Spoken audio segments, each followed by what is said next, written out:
And to your right-hand side, Michael O'Neill. Michael, I'm sure yesterday when you were watching that Switzerland-Brazil game, there was a lot of frustration in many ways, because we remember the unfortunate way that Northern Ireland went out in the playoff against Switzerland, and that very controversial penalty that they got. But what were your thoughts when you were looking at that game yesterday?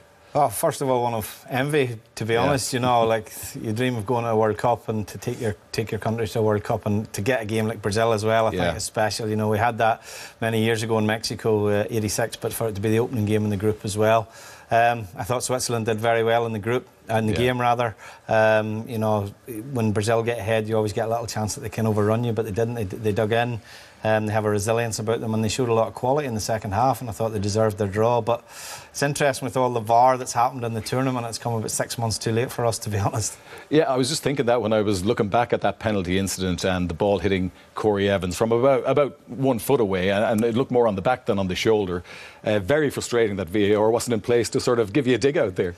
Yeah, totally. You know, and you know, you look back at the playoff and it shows you the margins, and we've seen it in these games already in the tournament. The margins between you know, success and not having success is so fine. And you know, on the night, obviously we lost that game 1-0. We played extremely well in the second leg, and Switzerland were a bit unlucky not to score ourselves in the right at the death. But as I say, you know, it wasn't to be, and we watched the tournament from the outside, and we'll watch it with interest. Yeah, it reflects very well on your entire campaign. I mean, because finishing second to Germany in the first place in the group was no small achievement, and then running Switzerland so close in the playoff, you must be very happy with the progress, Michael. Yeah, it was. It was very important for us to have that competitive edge again after Euro 2016. I think when you are drawing a group with Germany, you are playing for second place over the 10 games, and it was delighted to get that. And it's funny when you look at all the different groups and the different confederations in terms of qualification. You know, we see teams who qualify with 13 points, for example. We had 19 points, and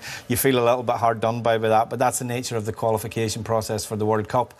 But, you know, as I say, we take a lot from it, and we'll take that forward, obviously, into the Nations League in September. Having played Germany, Michael, were you surprised with their display in their opening match?